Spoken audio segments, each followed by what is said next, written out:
जीवित परमेश्वर के समझदारी के वचन, नीति वचन की पुस्तक अध्याय 6। हे मेरे पुत्र, यदि तू अपने पड़ोसी के जमानत का उत्तरदायी हुआ हो अथवा परदेशी के लिए शपथ खाकर उत्तरदायी हुआ हो, तो तू अपने ही शपथ के वचनों में फंस जाएगा और अपने ही मुंह के वचनों से पकड़ा जाएगा। इस स्थिति में हे मेरे पुत्र, एक काम कर और अपने आप को बचा ले, क्योंकि तू अपने पड़ोसी के हाथ में पड़ चुका है। तो जा और अपनी रिहाई के लिए उसको साष्टांग प्रणाम करके उससे विनती कर। तू न तो अपनी आंखों में नींद और न अपनी पलकों में झपकी आने दे, और अपने आप को हिरनी के समान शिकारी के हाथ से और चिड़िया के समान चिड़ीमार के हाथ से छुड़ा। हे आलसी, चिड़ियों के पास जा, उनके काम पर ध्यान दे और बुद्धिमान हो जा।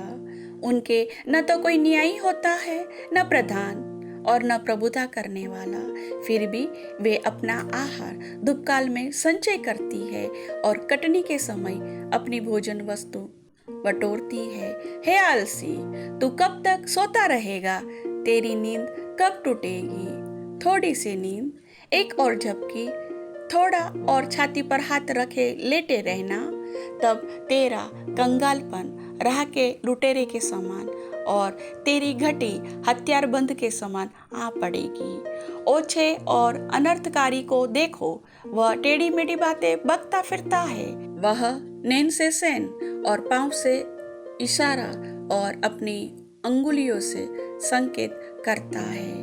उसके मन में उलटफेर की बातें रहती, वह लगातार बुराई घड़ता है और झगड़ा रगड़ा उत्पन्न करता है। इस कारण उस पर विपत्ति अचानक आ पड़ेगी। वह पल भर में ऐसा नाश हो जाएगा कि बचने का कोई उपाय न रहेगा। 6 वस्तुओं से यहोवा बैर रखता है, वरन 7 है जिनसे उसको घृणा है, अर्थात घमंड से चढ़ी हुई आंखें, झूठ बोलने वाली जीभ और निर्दोष का लहू बहाने वाले हाथ, अनर्थ कल्पना गढ़ने वाले मन, बुराई करने को वेग से दौड़ने वाले पांव, झूठ बोलने वाला साक्षी और भाइयों के बीच में झगड़ा उत्पन्न करने वाला मनुष्य।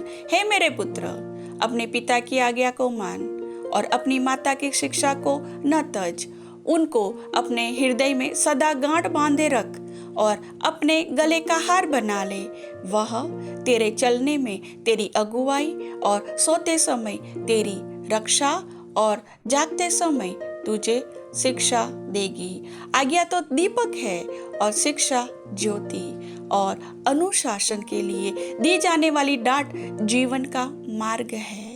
वे तुझको अनैतिक स्त्री से और व्यभिचारिणी की चिकनी चुपड़ी बातों से बचाएगी।